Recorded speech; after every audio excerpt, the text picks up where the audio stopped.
আসসালামু আলাইকুম। এটিএন বাংলা সংবাদে সবাইকে স্বাগত জানাচ্ছি ফাতিহা শাফি। শুরুতেই বিআরবি কেবলস সংবাদ শিরোনাম।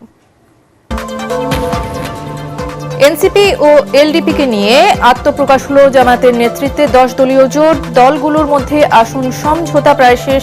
সংবাদ সম্মেলনে ডাক্তার শফিকুর রহমান।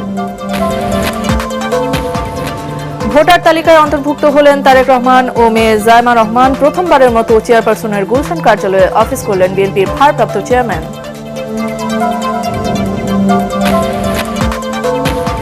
বগুড়া 6 ও ঢাকা 17 আসন থেকে নির্বাচন করবেন তারেক রহমান। মনোনয়নপত্র সংগ্রহ জমাদানের সময়সীমা শেষ হচ্ছে কাল।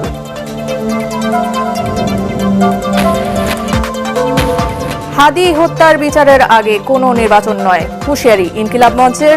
হত্যাকারীরা ভারতে পালিয়েছে। ডিএমপি 30 কর্মদিবসে বিচার শেষ হবে, স্বরাষ্ট্র উপদেষ্টা। দেশের 26তম প্রধান বিচারপতি জুবায়ের রহমান চৌধুরী শপথ বাক্য পড়ান রাষ্ট্রপতি। উপস্থিত ছিলেন প্রধান উপদেষ্টা।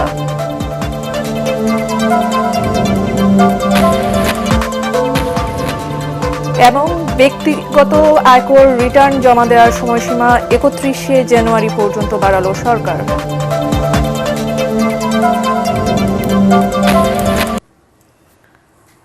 শুনছিলেন বিআরবি কেবল সংবাদ শিরোনামগুলো। এবারে চলে যাচ্ছি পুরো সংবাদে। এনসিপি ও এলডিপিকে নিয়ে আত্মপ্রকাশ হলো জামায়াতের নেতৃত্বে 10 দলীয় নির্বাচনী সমঝোতার জোট। জাতীয় প্রেস ক্লাবে সংবাদ সম্মেলনে জামায়াতে ইসলামের আমির ডক্টর শফিকুর রহমান এই জোটের ঘোষণা দেন। তিনি জানান, দলগুলোর মধ্যে আসন সমঝোতা প্রায় শেষ পর্যায়ে হলেও চূড়ান্ত হবে মনোনয়ন দাখিলের পরপরই। যদিও সংবাদ সম্মেলনে এনসিপির কেউ উপস্থিত ছিলেন না। বিস্তারিত জানাচ্ছেন একরামুল হক সায়েম।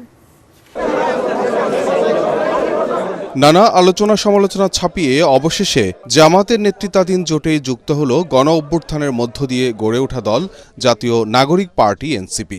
সাথে যুক্ত হল বিএনপি থেকে বের হওয়া কর্নেল অলি আহমদের নেতৃত্বাধীন এলডিপিও। জাতীয় প্রেস ক্লাবে জরুরি সংবাদ সম্মেলনে 10 দলীয় জোটের ঘোষণা দেন জামায়াতের আমির ডাক্তার শফিকুর রহমান। আজকে আরো 2টি দল আমাদের সাথে সম্পৃক্ত হয়েছেন।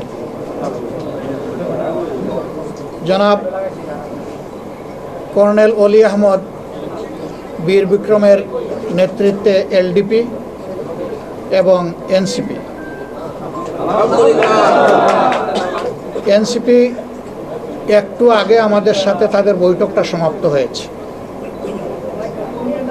তারা এই বৈঠকে আসার সময় এবং সুযোগটা পাননি। এই যে সমঝোতা, এটাকে ঠিক ওই অর্থে জোট বলুন আর না বলুন, আমরা কিন্তু জোটের চাইতে আরো মজবুত। এ সময় তিনি জানান, দলগুলোর মধ্যে আসন সমঝোতা প্রায় শেষ পর্যায়ে, তবে মনোনয়নপত্র দাখিলের পরপরই চূড়ান্ত হবে আসন বন্টন। আমাদের আসন সমঝোতা অলমোস্ট কমপ্লিট। সামান্য একটু বিষয় যেগুলো রয়েছে, আমরা আশা করছি এইটা নমিনেশন ফাইল করার পরপরই আমরা সেটাও ইনশাল্লাহ আলাপ আলোচনার ভিত্তিতে সুন্দরভাবেই সমাধান করতে পারবো। আপনারা দোয়া করবেন, এই ক্ষেত্রে কোনো সমস্যা হবে না। এই ব্যাপারে আমরা খুবই আস্থাশীল। জুলাই অভ্যুত্থানের চেতনায় ন্যায় ও ইনসাফ ভিত্তিক দেশ গড়তেই দলগুলো জোটভুক্ত হয়েছে বলেও জানান ডাক্তার শফিকুর রহমান। আমরা চাই নির্বাচনের যে তারিখ ঘোষণা হয়েছে তার কোনো হেরফের না হয়ে এই তারিখেই নির্বাচনটা অনুষ্ঠিত হবে। আরও বেশ কয়েকটি দল সরাসরি এই জোটে যুক্ত হতে আগ্রহ প্রকাশ করেছে জানিয়ে জামাতের আমির জানান, সময় স্বল্পতায় তা সম্ভব না হলেও ভিন্নভাবে সমঝোতা করা হতে পারে। যেহেতু 2টা দল একেবারে শেষ পর্যায়ে এসে আমাদের সাথে তারা মিলিত হয়েছেন, আরও অনেকগুলা দল তারা আগ্রহী ছিলেন, বাট এই প্রক্রিয়ায় এই মুহূর্তে এখানে সম্পৃক্ত করা আমাদের জন্য খুবই দুরূহ হয়ে গেছে। অনেকের আগ্রহ থাকা সত্ত্বেও আমরা সেভাবে তাদেরকে সম্পৃক্ত করতে পারছি না। আমরা তাদের কাছে দুঃখ প্রকাশ করছি, কিন্তু জাতীয় জীবনে ইনশাল্লাহ আমরা তাদের সাথে একসাথে কাজ করব। একরামুল হক সায়েম, এটিএন বাংলা, ঢাকা। কয়েকজন নেতার পদত্যাগে দলে কোনো প্রভাব ফেলবে না বলে মন্তব্য করেছেন জাতীয় নাগরিক পার্টি এনসিপি সদস্য সচিব আক্তার হোসেন।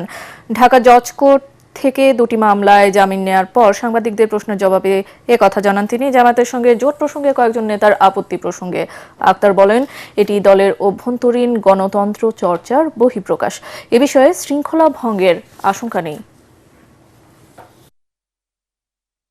অনেকে পদত্যাগও করেছেন, কিন্তু এটা একটা রাজনৈতিক দলের বিকাশের ক্ষেত্রেই পদত্যাগ বা যোগদান করা এটা খুবই স্বাভাবিক একটা ঘটনা প্রবাহ। আমরা পার্টির যারা নেতৃত্ব আছি, পার্টির যারা সাধারণ সদস্যরা যারা আছি, আমরা পার্টির সিদ্ধান্তের প্রতি আমরা অটল থাকবো এবং আমরা মোটা থেকে যেটা চাই যে বাংলাদেশে একটা নতুন রাজনীতি দাঁড় করানো প্রয়োজন। আমরা যারা এই বাংলাদেশে নতুন রাজনীতিকে আমরা দাঁড় করানোর চেষ্টার মধ্যে দিয়ে সংগ্রামে অবতীর্ণ হয়েছি, আমরা সকলে ঐক্যবদ্ধ থেকে আমাদের চেষ্টাকে সফল করবো ইনশাআল্লাহ।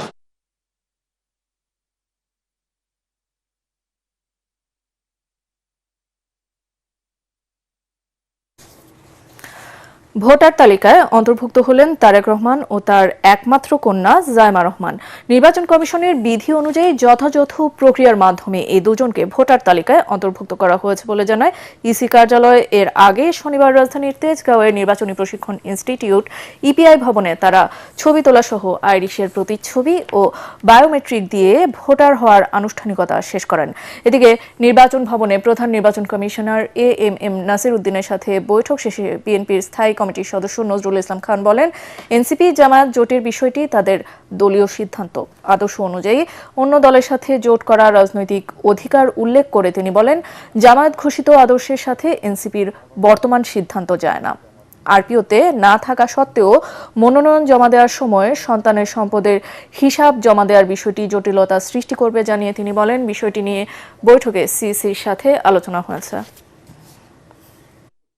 শোনা যাচ্ছে যে এনসিপির সঙ্গে জামাতের অ্যালাইন হচ্ছে, জোটবদ্ধ হচ্ছে নির্বাচনে। এই বিষয়ে বিএনপি কিভাবে দেখছে? তাদের এই ভাবনার সঙ্গে দ্বিমত পোষণ করে তাদের অনেক নেতৃবৃন্দ দল ছাড়ার ঘোষণা দিয়েছেন।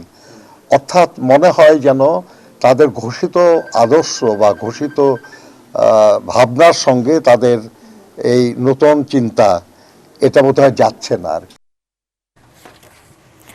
ঢাকার 17 আসন থেকে মনোনয়নপত্র সংগ্রহ করেছেন বিএনপির ভারপ্রাপ্ত চেয়ারম্যান তারেক রহমান। সেগুনবাগিচায় রিটার্নিং কর্মকর্তার কার্যালয়ে তার পক্ষে বেগম খালেদা জিয়ার একান্ত সচিব আব্দুস সত্তার ফর্ম সংগ্রহ করেন। এ আসনে মনোনয়নপত্র জমা দিয়েছেন জামায়াতের প্রার্থী ডাক্তার এস.এম. খালেদুজ্জামান। এছাড়াও সারা দেশে বিভিন্ন দল ও স্বতন্ত্র প্রার্থীরা মনোনয়নপত্র সংগ্রহ ও জমাদান কার্যক্রমে ব্যস্ত সময় পার করছেন। এ পর্যন্ত 2,780 জন মনোনয়নপত্র সংগ্রহ ও 31 জন জমা দিয়েছেন। বিস্তারিত জানাচ্ছেন ইয়াসিন রানা। 29 ডিসেম্বর শেষ হচ্ছে ত্রয়োদশ জাতীয় সংসদ নির্বাচনের মনোনয়নপত্র সংগ্রহ ও জমাদানের সময়। 61টি দলের ও স্বতন্ত্র প্রার্থীরা মনোনয়নপত্র সংগ্রহ ও জমা দিচ্ছেন। তাই ব্যস্ত সময় পার করছেন রিটার্নিং কর্মকর্তার কার্যালয়ের কর্মকর্তা এবং এমপি প্রার্থীরা। মনোনয়নপত্রের সাথে শর্ত অনুযায়ী 14টি বিষয়ের দলিলপত্র জমা দিতে হয়। তাই প্রয়োজনীয় সকল কাগজপত্র ঠিক আছে কিনা তা দেখে মনোনয়নপত্র জমা দিচ্ছেন প্রার্থীরা। এদিন সেগুনবাগিচায় বিভাগীয় কমিশনারের কার্যালয়ে ঢাকা 17 আসনে বিএনপির ভারপ্রাপ্ত চেয়ারম্যান তারেক রহমানের পক্ষে মনোনয়নপত্র সংগ্রহ করেন খালেদা জিয়ার একান্ত সচিব জনাব তারেক রহমান। ঢাকা 17 থেকে অংশগ্রহণ করার জন্য সিদ্ধান্ত নিয়েছেন এবং আজকে এই মুহূর্তে আমি তার পক্ষ থেকে মনোনয়নপত্র সংগ্রহ করলাম। একই আসনে মনোনয়নপত্র জমা দেন জামায়াতের প্রার্থী ডাক্তার খালিদুজ্জামান। আমরা হাদির জেনারেশন, আমাদের অধিকার আমরা অবশ্যই আদায় করব। এদেশের মানুষের কাছে ভোটাধিকার আমরা ফিরিয়ে দেব।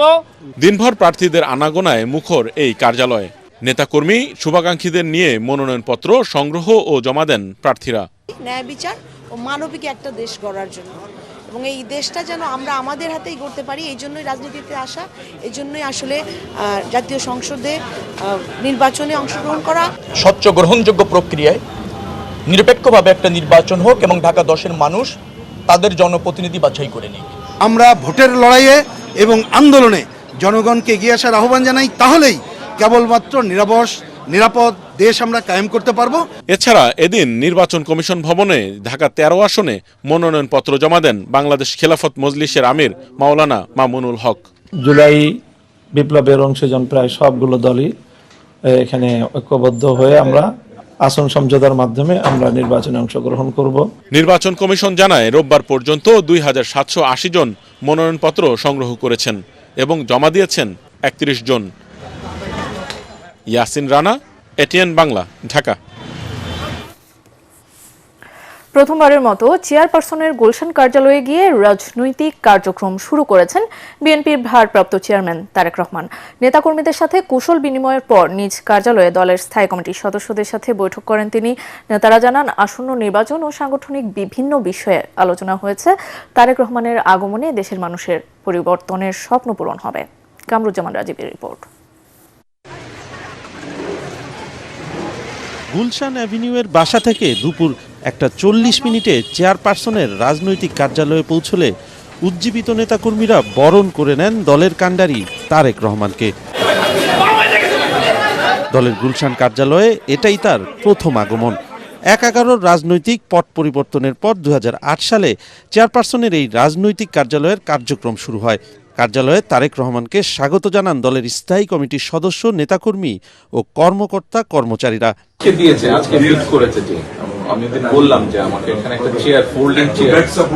নেতাকর্মীদের সাথে শুভেচ্ছা বিনিময়ের পর কার্যালয়ের দোতলায় নিজের নির্ধারিত কক্ষে গিয়ে বসেন তিনি। পরে দলের স্থায়ী কমিটির সদস্যদের সাথে বিভিন্ন বিষয়ে মত বিনিময় করেন বিএনপির ভারপ্রাপ্ত চেয়ারম্যান। নেতারা জানান, দলের সাংগঠনিক ও রাজনৈতিক পরিস্থিতি সহ নির্বাচন সংক্রান্ত বিভিন্ন বিষয়ে আলোচনা হয়েছে। অনেকদিন পরে সামনাসামনি বাংলাদেশ সম্বন্ধে আলোচনা করছি, বাংলাদেশের ভবিষ্যৎ নিয়ে আলোচনা করছি, রাজনীতি নিয়ে আলোচনা করছি। সারা জাতি উজ্জীবিত আজকে। ওনার অপেক্ষায় আছেন। ইনশাআল্লাহ উনি যখন ওনার ভিজিট শুরু করবেন, আমি মনে করি শুধু আমাদের নেতাকর্মী সমর্থক না, সমস্ত বাংলাদেশের মানুষ যে প্রত্যাশা, এবং সেই প্রত্যাশা পূরণে ওনার যে পরিকল্পনা, উনি বলেছেন আই হ্যাভ এ প্ল্যান, যে পরিবর্তনের প্রত্যাশা জনগণ করছেন, সেই পরিবর্তন ইনশাআল্লাহ জনাব তারেক রহমান সাহেবের নেতৃত্বে আমরা দেখতে পাবো। তারেক রহমানের আগমনে নেতাকর্মীদের মধ্যে নতুন উদ্দীপনার সৃষ্টি হয়েছে উল্লেখ করে নেতারা বলেন, দেশের মানুষ যে পরিবর্তনের স্বপ্ন দেখছে, তারেক রহমানের প্রত্যাবর্তনে তা পূরণ হবে। গণতন্ত্রের পথে আমাদের ভারপ্রাপ্ত চেয়ারম্যানের এইভাবে দেশে ফেরা এবং দায়িত্ব গ্রহণ করে আগামী নির্বাচনটা এদেশে শেষ করার ব্যাপারে মানুষের যে প্রত্যাশার সৃষ্টি হয়েছে, এটা অত্যন্ত গুরুত্বপূর্ণ। তিনি যখন সামনে আসছেন, আমাদের নেতা কর্মীদের মনোবল বলেন আর যেটাই বলেন অথবা কমিটমেন্ট বলেন, সেটা অনেক বড় হয়ে গেছে। শুধু গুলশান কার্যালয় নয়, দলের নয়াপল্টন কেন্দ্রীয় কার্যালয়েও তারেক রহমানের জন্য আলাদা চেম্বার করা হয়েছে। দেশে ফেরার চতুর্থ দিনেই গুলশান চেয়ারপারসনের রাজনৈতিক কার্যালয়ে আসলেন তারেক রহমান। অনানুষ্ঠানিক বৈঠক করলেন দলের শীর্ষ নেতাদের সাথে। এখন থেকে দলের সব রাজনৈতিক কর্মকাণ্ড পরিচালনা করবেন তারেক রহমান। কামরুজ্জামান রাজীব, এটিএন বাংলা, গুলশান, ঢাকা। ওসমান হাদির হত্যাকারীদের দ্রুত গ্রেফতার ও বিচারের দাবিতে বিভাগীয় শহরে সর্বাত্মক অবরোধ কর্মসূচির অংশ হিসেবে রাজধানী শাহবাগ সড়কে আটকে কর্মসূচি পালন করছে ইনকিলাব মঞ্চ। মঞ্চের কর্মীদের পাশাপাশি এতে অংশ নিয়েছেন শিক্ষার্থী সহ বিভিন্ন শ্রেণী পেশার মানুষ। তারা বলছেন, হাদির হত্যাকারীদের গ্রেফতার এবং বিচার না হওয়া পর্যন্ত দেশে নির্বাচন হতে দেয়া হবে না। ইমদাদুল্লাহ বাবুর রিপোর্ট। ইনকিলাব মঞ্চের মুখপাত্র ও ঢাকা ৮ আসনের সংসদ সদস্য প্রার্থী শহীদ শরীফ ওসমান হাদি হত্যার বিচারের দাবিতে ঢাকাসহ ৮ বিভাগে অবরোধ কর্মসূচি পালন করছেন বিক্ষুব্ধরা। রোববার দুপুরে রাজধানীর শাহবাগে সড়ক অবরোধ করে কর্মসূচি পালন শুরু করেন মঞ্চের কর্মীরা। ধীরে ধীরে এই কর্মসূচিতে যোগ দেন শিক্ষার্থী, ব্যবসায়ী ও চাকুরিজীবী সহ বিভিন্ন শ্রেণী পেশার মানুষ। বন্ধ হয়ে যায় মূল সড়কের যান চলাচল। স্লোগানে উত্তাল হয়ে ওঠে শাহবাগ।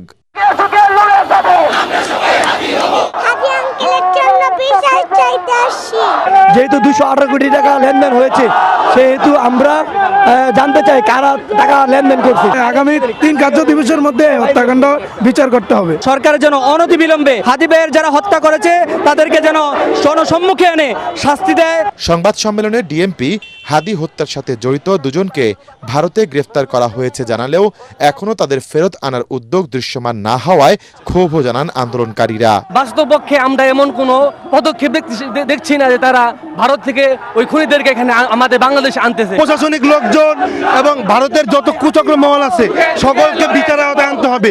যে পর্যন্ত বিচার না হবে আমরা রাজপথ ছাড়ব না। এ সময় হাদির হত্যাকারী সবাইকে গ্রেফতার এবং দৃষ্টান্তমূলক শাস্তি নিশ্চিতের আগে জাতীয় নির্বাচন হতে দেয়া হবে না বলেও হুঁশিয়ারি দেন বিক্ষুব্ধরা। সুষ্ঠু নির্বাচনের জন্য আগে এরকম বাংলাদেশে একটা জঘন্যতম হত্যাকাণ্ডের বিচার হওয়া উচিত। বিচার না হওয়া অবধি এই নির্বাচন ইনশাআল্লাহ হবে না।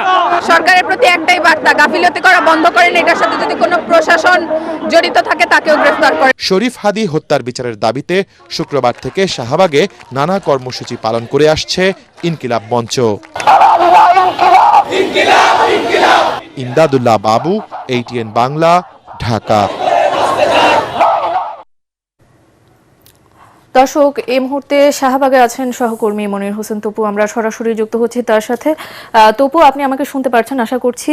যেরকমটা আমরা জেনেছি, ওসমান হাদির হত্যাকারীদের গ্রেফতার ও বিচারের দাবিতে রাজধানীর শাহবাগে সড়ক আটকে কর্মসূচি পালন করছে ইনকিলাব মঞ্চ। যেহেতু আপনার অবস্থান এই মুহূর্তে শাহবাগে, ইনকিলাব মঞ্চের অবরোধ কর্মসূচি নিয়ে কি কি তথ্য আছে আপনার কাছে, আমাদেরকে বিস্তারিত জানাবেন।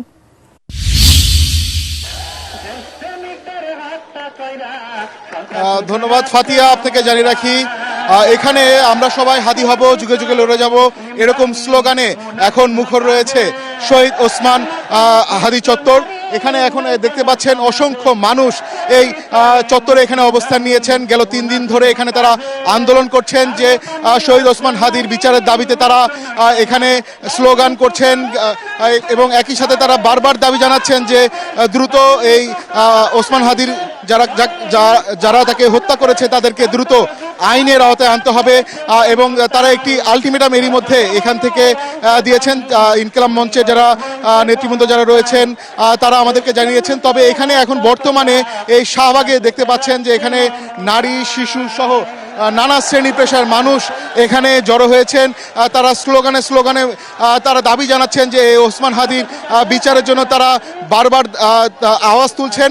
তবে তারা যেটি বলার চেষ্টা করছেন যে সরকারের পক্ষ থেকে যে ওসমান হাদির বিচারের জন্য যে বিষয়গুলো তারা সরকারের পক্ষ থেকে জানানো হয়েছে সেই বিষয়গুলো তারা প্রত্যাখ্যান করছেন। তারা বলছেন যে দ্রুত সময়ের মধ্যেই ওসমান হাদির যারা হত্যাকারী যারা রয়েছেন তাদেরকে আইনের আওতায় আনতে হবে। একই সাথে এই হত্যার পেছনে যারা মাস্টার মাইন্ড বা মূল পরিকল্পনাকারী হিসাবে যারা রয়েছেন তাদেরকে অবশ্যই চিহ্নিত করে আইনের আওতায় আনতে হবে।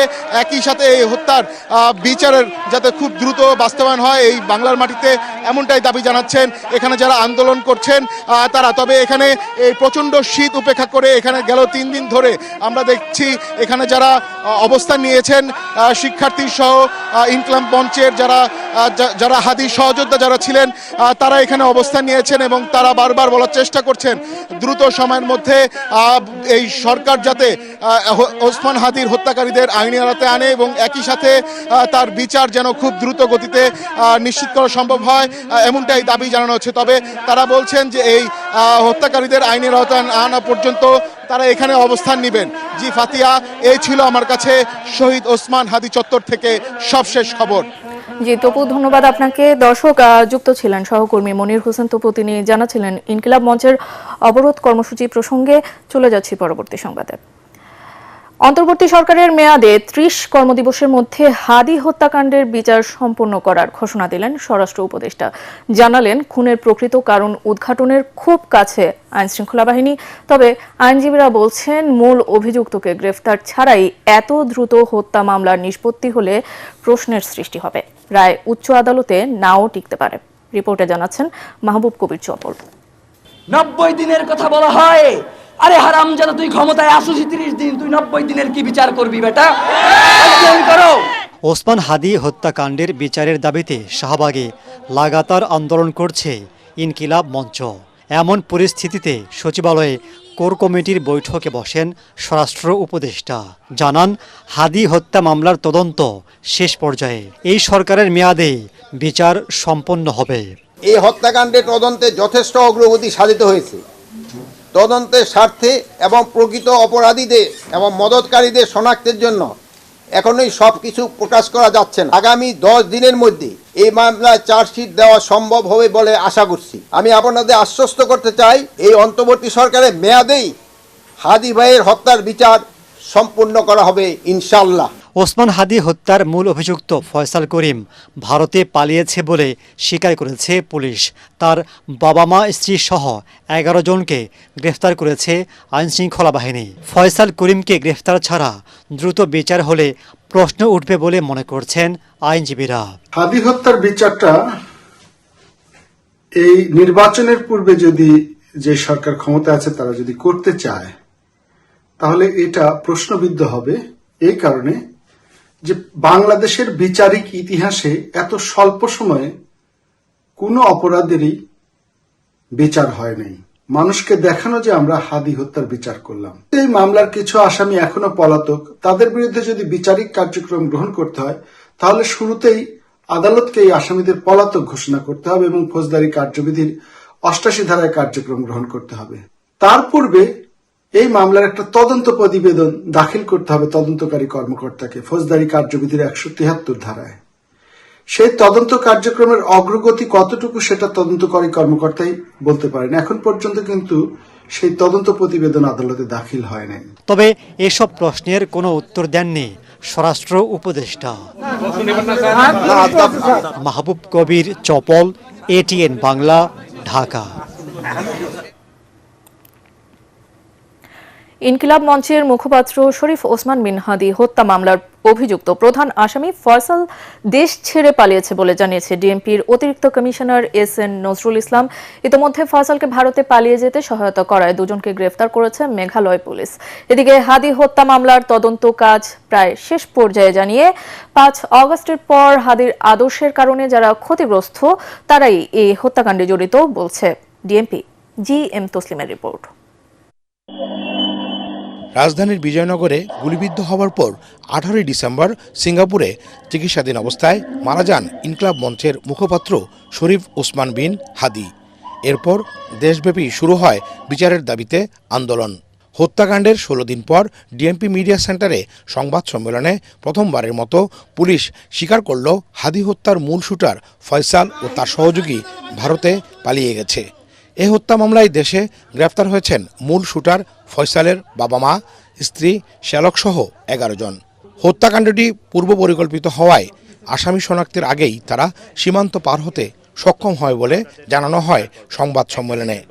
ঘটনাটি তাদের পূর্ব পরিকল্পিত ছিল, এই জন্য আসামিদেরকে চিহ্নিত করার পূর্বেই তারা সীমান্ত পাড়ি দিতে সক্ষম হয়। ফিলিপ তাকে সীমান্ত পার করে ভারতের মেঘালয় রাজ্যে জনৈক পুত্রীর নিকট হস্তান্তর করে। আমরা ইনফরমাল চ্যানেলে মেঘালয় পুলিশের সাথে যোগাযোগ করে যেটি জানতে পেরেছি, তারা ইতোমধ্যে পুত্রী ও স্বামীকে গ্রেফতার করেছে। ভারত বিরোধী হওয়ায় হাদিকে হত্যা করা হয়েছে কিনা তা খতিয়ে দেখছে গোয়েন্দারা।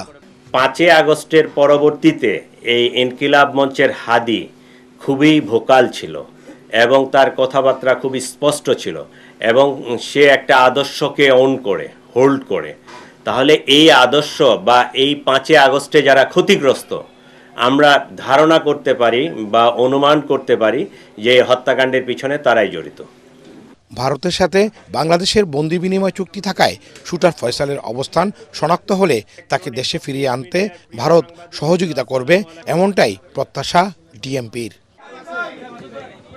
GM Taslim, ATN Bangla, Dhaka. ক্ষমতায় এলে কোরআন সুন্নাহর বাইরে কোনো আইন করা হবে না জানিয়েছেন দলটির মহাসচিব মির্জা ফখরুল ইসলাম আলমগীর। দুপুরে ঠাকুরগাঁও সদর উপজেলার সালান্দর ইউনিয়নের মানব কল্যাণ পরিষদ প্রাঙ্গণে আলেম ওলামাদের সঙ্গে একমত বিনিময় সভায় তিনি এসব কথা বলেন। নির্বাচন বানচালের ষড়যন্ত্র চলছে জানিয়ে দেশবাসীকে সচেতন থাকারও আহ্বান জানান বিএনপি মহাসচিব।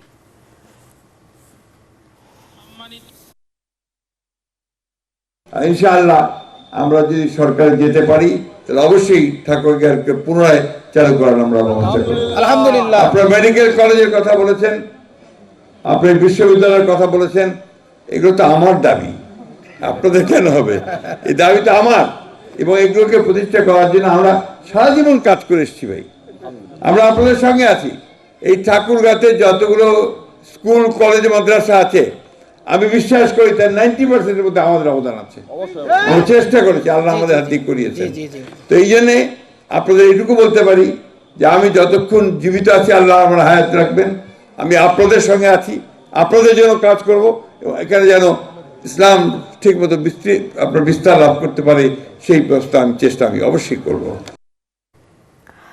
আসন্ন সংসদ নির্বাচন ও সম্ভাব্য গণভোটকে সামনে রেখে দেশের সার্বিক সাইবার নিরাপত্তা জোরদারের নির্দেশ দিয়েছেন জাতীয় সাইবার সুরক্ষা কাউন্সিলের চেয়ারম্যান ও প্রধান উপদেষ্টা অধ্যাপক মোহাম্মদ ইউনূস। রাষ্ট্রীয় অতিথি ভবন যমুনায় অনুষ্ঠিত কাউন্সিলের সভায় তিনি বলেন, নির্বাচনকালীন সময়ে গুজব, মিসইনফরমেশন ও ডিসইনফরমেশন সহ সব ধরনের সাইবার অপরাধ কঠোরভাবে মোকাবিলা করতে হবে। নাগরিক সেবার সব অনলাইন প্ল্যাটফর্ম নিরাপদ রাখতে নিয়মিত সফটওয়্যার ও হার্ডওয়্যার হালনাগাদ, দক্ষ জনবল গড়ে তোলা এবং সংশ্লিষ্ট প্রতিষ্ঠানগুলোকে একটি সাইবার নিরাপত্তা রেটিং ব্যবস্থার আওতায় আনার নির্দেশ দেন তিনি। পাশাপাশি ফিনান্সিয়াল সেক্টরে সাইবার অপরাধে কেউ যেন পার না পায় সে লক্ষ্যে জাতীয় সাইবার সুরক্ষা এজেন্সিকে বিচার বিভাগের সঙ্গে সমন্বয়ে কার্যকর ভূমিকা রাখার তাগিদ দেন প্রধান উপদেষ্টা। দেশের ২৬তম প্রধান বিচারপতি হিসেবে শপথ নিয়েছেন বিচারপতি জুবায়ের রহমান চৌধুরী। সকাল 10:30টার দিকে বঙ্গভবনে আয়োজিত এক অনুষ্ঠানে রাষ্ট্রপতি মোহাম্মদ শাহাবুদ্দিন তাকে শপথ বাক্য পাঠ করান। শপথ অনুষ্ঠানে অন্তর্বর্তী সরকারের প্রধান উপদেষ্টা ডক্টর মোহাম্মদ ইউনূস উপস্থিত ছিলেন। অনুষ্ঠানে একাধিক উপদেষ্টা ও বিভিন্ন পর্যায়ের উচ্চ পদস্থ কর্মকর্তারা উপস্থিত ছিলেন। বিচারপতি জুবায়ের রহমান চৌধুরী 1961 সালের 18 মে জন্মগ্রহণ করেন। তিনি 1985 সালে জেলা জজ আদালতে এবং 1987 সালে সুপ্রিম কোর্টের হাইকোর্ট বিভাগে আইনজীবী হিসেবে তালিকাভুক্ত হন। 2003 সালের 27 আগস্ট তিনি হাইকোর্ট বিভাগের অতিরিক্ত বিচারপতি হন এবং 2 বছর পর স্থায়ী বিচারপতি হিসেবে নিয়োগ পান। 2024 সালের 12 আগস্ট তাকে আপিল বিভাগের বিচারপতি হিসেবে পদোন্নতি দেওয়া হয়। গত 23 ডিসেম্বর রাষ্ট্রপতির আদেশ ক্রমে বিচারপতি জুবায়ের রহমান চৌধুরীকে প্রধান বিচারপতি হিসেবে নিয়োগ দিয়ে প্রজ্ঞাপন জারি করে আইন মন্ত্রণালয়।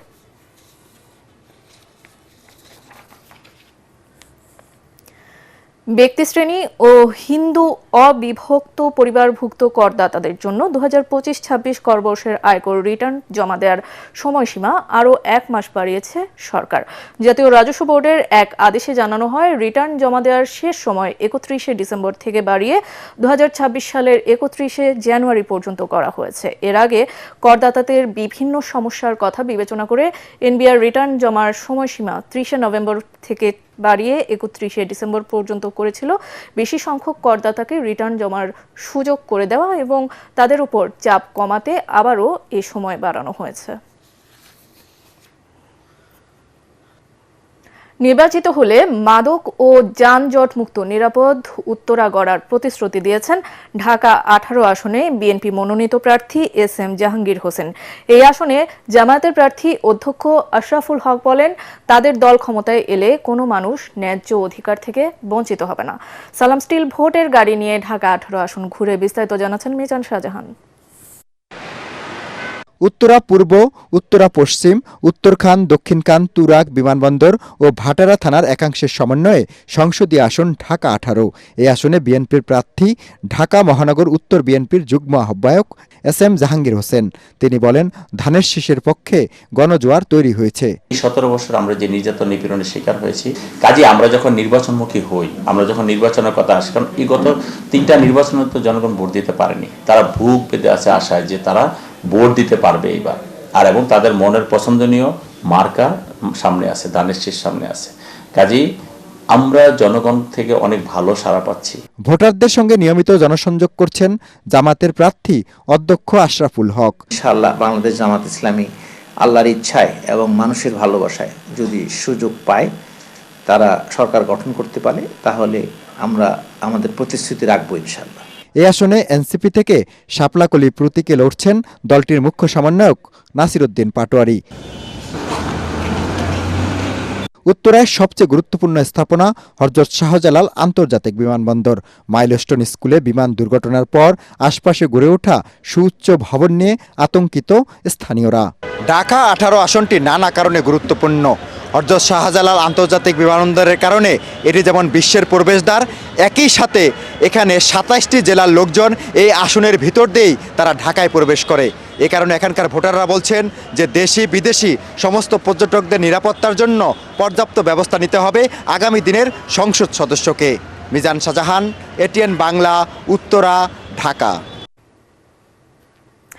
সালাম স্টিল ভোটের গাড়ি নিয়ে আমাদের প্রতিনিধি তরিক ইসলাম এখন রয়েছেন কিশোরগঞ্জ ৩ আসনের ডাক্তারবাড়ি এলাকায়, সেখানকার ভোটারদের ভাবনা জানাবেন তিনি। সালাম স্টিল ভোটের গাড়ি নিয়ে আজ আমরা এসেছি কিশোরগঞ্জ ৩ আসনের ডাক্তারবাড়ি এলাকায়। এই আসনের নির্বাচনী প্রচার প্রচারণা এখনও তেমনটা জমে ওঠেনি, তারপরেও আমরা এলাকার যেসব ভোটার এবং বাসিন্দারা রয়েছে তাদের সাথে একটু কথা বলবো। আমরা ভালো যোগ্যমান প্রার্থী চাই, যে দেশের ভালো করতে চাই। আমরা এলাকা তো রাস্তাঘাটের মানে একটু সমস্যা, এই যে রাস্তা যে আপনার আরো 15 বছর আগে করছিল এই অন্ত ভাঙ্গাচুরা, হ্যাঁ তে মনে করুন যে আমরা রাস্তাঘাটেই আমরা তো নিজে কাটিয়ে কেমন লাগবো হলে আমরা রাস্তাঘাটটা যদি ভালো থাকে তা আমরা লাগে সুবিধা। যেমনটি শুনছিলেন এলাকার ভোটার যারা রয়েছেন তারা বলছেন যে রাস্তাঘাট এবং যানজট এই এলাকার একটি বড় সমস্যা, অর্থাৎ আগামী দিনে যেসব প্রার্থী জয়ী হবেন বা তারা প্রার্থী নির্বাচনের ক্ষেত্রে সেই প্রার্থীকে বেছে নেবেন যে এলাকার উন্নয়ন এবং তাদের জীবনমান উন্নয়নে সবসময় তাদের পাশেই থাকবে। তো সালাম স্টিল ভোটার গাড়ি থেকে এই ছিল আমার কাছে সবশেষ। জাতীয় সংসদ নির্বাচনকে সামনে রেখে ফরিদপুর ৩ সদর আসনে বইছে নির্বাচনী হাওয়া। ভোটারদের মন জয় করতে প্রার্থীরা ছুটে যাচ্ছেন তাদের কাছে। বিএনপি, জামাত সহ স্বতন্ত্র প্রার্থীরা চালাচ্ছেন আনুষ্ঠানিক প্রচারণা। একসময়ে বিএনপির ঘাঁটি হিসেবে পরিচিত এ আসনটি ফের দখলে নিতে মরিয়া দলটি। অন্যদিকে জামাত, এনসিপি ও স্বতন্ত্র প্রার্থীরাও চাইছেন আসনটি প্রথমবারের মতো তাদের দখলে নিতে। ফরিদপুর প্রতিনিধি কামরুজ্জামান সোহেলের রিপোর্ট, জানাচ্ছেন জাহিদুল আলম। ফরিদপুর জেলায় রয়েছে 4টি সংসদীয় আসন। এর মধ্যে গুরুত্বপূর্ণ ফরিদপুর 3 আসনটি বিএনপির ঘাঁটি হিসেবে পরিচিত। তবে 2008 সালে আসনটি দখলে নেয় বর্তমানে কার্যক্রম নিষিদ্ধ আওয়ামী লীগ। এবারে নির্বাচনে বিএনপি প্রার্থী হিসেবে লড়ছেন সাবেক মন্ত্রী ও 5 বারের সংসদ সদস্য প্রয়াত কামাল ইবনে ইউসুফের মেয়ে চৌধুরী নায়াব ইউসুফ। জামাত প্রার্থী হিসেবে রয়েছেন আব্দুত তাওয়াব। এছাড়া এনসিপি, খেলাফত মজলিস ও স্বতন্ত্র প্রার্থীরাও রয়েছেন। তবে দীর্ঘদিন ধরে উন্নয়ন বঞ্চিত এই আসনের ভোটাররা বলছেন দল নয় জনগণের নেতাকেই নির্বাচিত করবেন তারা।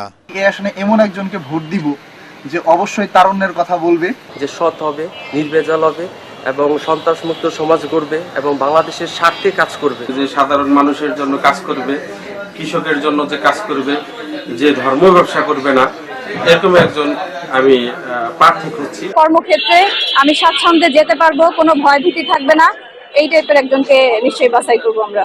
আসনটি ফিরে পেতে মরিয়া বিএনপি। অন্যদিকে প্রথমবারের মতো আসনটি পেতে কাজ করছেন জামাত প্রার্থী। ফরিদপুর এবং বাংলাদেশের উন্নয়নের জন্য আমাদের দল মেগা প্রজেক্টে যাবে না, এখন মানুষের দোরগোড়ায় সেবা পৌঁছে দিবে। চিকিৎসা, শিক্ষা, জিনিসপত্রের দাম বেড়ে গেছে, এইসব জিনিস সহজলভ্য করাই আমাদের দলের কাজ। আমি সংসদ সদস্য নির্বাচিত হই, তাহলে ফরিদপুরের নির্বাচনী এলাকা যেটা আমার আছে, এলাকায় মাদকের বিরুদ্ধে জিরো টলারেন্স ব্যবহার করে আমরা মাদক উৎখাত করার জন্য সার্বিকভাবে চেষ্টা করব, জনগণকে সাথে নিয়ে যাব। আসন্ন নির্বাচনে যিনি সংসদ সদস্য হিসেবে নির্বাচিত হবেন তিনি দল মতের ঊর্ধ্বে থেকে সকলের হয়ে কথা বলবেন, এমনটাই চাইছেন ফরিদপুর 3 আসনের জনগণ। Bureau report, ATN Bangla. সালাম স্টিল ভোটের গাড়ি নিয়ে ব্রাহ্মণবাড়িয়া 4 আসনে আছেন সহকর্মী ইসাক সুমন, সেখান থেকে জানাচ্ছেন নির্বাচনের হালচাল। সালাম স্টিল ভোটের গাড়ি নিয়ে আমরা এই মুহূর্তে আছি ব্রাহ্মণবাড়িয়া জেলার সীমান্তবর্তী উপজেলা কসবা এবং আখড়াই। এই দুটি উপজেলা নিয়ে ব্রাহ্মণবাড়িয়া 4 আসন। বিএনপির 2 জন প্রার্থীর থেকে একজন প্রত্যাহার করবেন এবং আরেকজন থাকবেন। পাশাপাশি আমরা তথ্য পেয়েছি যে ভোটারদের সাথে কথা বলে যে বিএনপির একজন প্রার্থী এবং জামাত ইসলামের যিনি প্রার্থী আতর রহমান, ওনার সাথেই মূলত এই ইলেকশনে প্রতিদ্বন্দ্বিতা হবে। এবং ভোটাররা যে বিষয়টি আমাদেরকে অবগত করেছেন যে আগামী দিন যেই প্রার্থী এলাকার উন্নয়নে এবং ভোটারদের সুখে দুঃখে পাশে থাকবেন, তাদেরকেই তারা ভোট দিবেন এবং আগামী দিন এই অঞ্চলের উন্নয়ন যেই প্রার্থী করবেন তার পাশেই ওনারা থাকবেন। এই ছিল সালাম স্টিল ভোটের গাড়ি থেকে ব্রাহ্মণবাড়িয়া জেলার আখাড়া থেকে আমার কাছে সর্বশেষ। এবারে জানিয়ে দিচ্ছে অর্থ সংবাদ।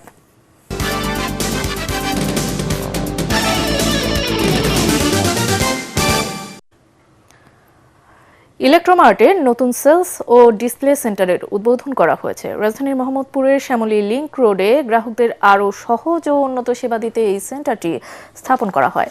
উদ্বোধনী অনুষ্ঠানে উপস্থিত ছিলেন গ্রুপের চেয়ারম্যান মোহাম্মদ নুরুল নেওয়াজ, ব্যবস্থাপনা পরিচালক নুরুল আমিন, উপব্যবস্থাপনা পরিচালক মোহাম্মদ নুরুসাফা বাবু, পরিচালক মোহাম্মদ সাজ্জাদুন নেওয়াজ, পরিচালক নুরুল আজিম Sunny, GM Mahmudun Nabi Chowdhury, national sales manager Julhaq Hossain সহ এলাকার বিশিষ্ট ব্যক্তিবর্গ।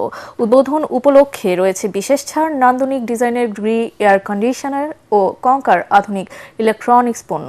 এছাড়াও 35টিরও বেশি ব্যাংকের ক্রেডিট ও ডেবিট কার্ড সুবিধা সহ নগদ এবং 3 থেকে 18 মাসের কিস্তিতে পণ্য কেনার সুযোগ থাকছে। দেশব্যাপী নিরবিচ্ছিন্ন সেবা নিশ্চিত করতে ইলেকট্রোমার্ট কর্তৃপক্ষ পর্যায়ক্রমে প্রতিটি অঞ্চলে সেলস ও ডিসপ্লে সেন্টার সম্প্রসারণের কার্যক্রম চালিয়ে যাচ্ছে। এবারে থাকছে খেলার খবর।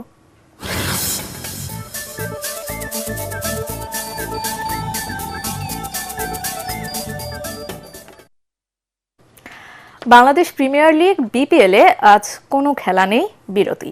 সিলেট পর্বের প্রথম দুদিনের খেলা শেষে পয়েন্ট টেবিলের শীর্ষে আছে মালিকানা ছেড়ে দেওয়া চট্টগ্রাম রয়্যালস। এক ম্যাচ খেলে চট্টগ্রামের সমান 2 পয়েন্ট নিয়ে নেট রান রেটে পিছিয়ে থেকে দ্বিতীয় স্থানে আছে ঢাকা ক্যাপিটালস। 2টি করে ম্যাচ খেলছে সিলেট, রাজশাহী ও নোয়াখালী। একটি জয় ও একটি পরাজয়ে সিলেট আছে পয়েন্ট তালিকার তৃতীয় স্থানে, আর 1 জয় নিয়ে রাজশাহী আছে তালিকার 4 নম্বরে। এদিকে প্রথম 2 ম্যাচ খেলে একটিতেও জিততে পারেনি নোয়াখালী। তবে সিলেটের প্রথম দুদিনে একটি ম্যাচও খেলেনি রংপুর রাইডার্স। আগামীকাল BPL ক্রিকেটের 2টি ম্যাচ হবে। দুপুর 1টায় দিনের প্রথম ম্যাচে চট্টগ্রামের মুখোমুখি হবে রংপুর, আর সন্ধ্যা 6টায় নোয়াখালী এক্সপ্রেসের প্রতিপক্ষ রাজশাহী ওয়ারিয়র্স। তারুণ্যের উৎসব জাতীয় কাবাডির পুরুষ বিভাগে মৌলভীবাজার এবং নারী বিভাগে চ্যাম্পিয়ন হয়েছে রংপুর জেলা। পল্টনের জাতীয় হ্যান্ডবল স্টেডিয়ামে পুরুষ বিভাগের রোমাঞ্চকর ফাইনালে মৌলভীবাজার জেলা 27-19 পয়েন্টে খুলনা জেলাকে পরাজিত করে। এদিকে নারী বিভাগের ফাইনালে রংপুর 41-35 পয়েন্টে পরাজিত করে ব্রাহ্মণবাড়িয়া জেলাকে। ফাইনাল শেষে বিজয়ীদের পুরস্কৃত করেন জাতীয় ক্রীড়া পরিষদের পরিচালক মোহাম্মদ আমিনুল এহসান। এ সময় উপস্থিত ছিলেন ক্যাপিটাল কিডস ক্রিকেট লন্ডনের প্রধান নির্বাহী শহীদুল আলম রতন এবং কাবাডি ফেডারেশনের সাধারণ সম্পাদক SM নেওয়াজ সোহাগ।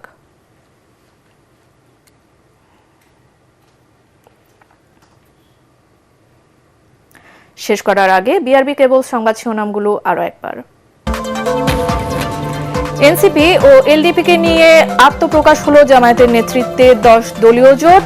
দলগুলোর মধ্যে আসন সমঝোতা প্রায় শেষ, সংবাদ সম্মেলনে ডাক্তার শফিকুর রহমান। ভোটার তালিকায় অন্তর্ভুক্ত হলেন তারেক রহমান ও মেয়ে জায়মা রহমান। প্রথমবারের মতো চেয়ারপারসনের গুলশান কার্যালয়ে অফিস করলেন বিএনপির ভারপ্রাপ্ত চেয়ারম্যান।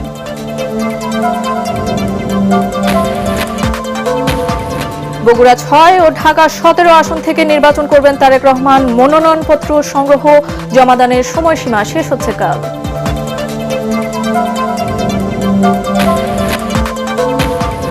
হাদি হত্যার বিচারের আগে কোনো নির্বাচন নয়, হুঁশিয়ারি ইনকিলাব মঞ্চের। হত্যাকারীরা ভারতে পালিয়েছে, ডিএমপি। 30 কর্মদিবসে বিচার শেষ হবে, স্বরাষ্ট্র উপদেষ্টা। দেশের 26তম প্রধান বিচারপতি জোবায়ের রহমান চৌধুরী শপথ বাক্য পড়ান রাষ্ট্রপতি, উপস্থিত ছিলেন প্রধান উপদেষ্টা।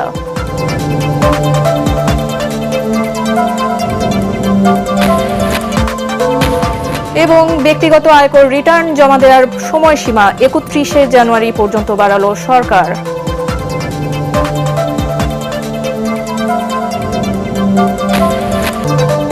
পরবর্তী সংবাদ দেখার আমন্ত্রণ জানিয়ে এখনকার মতো শেষ করছি।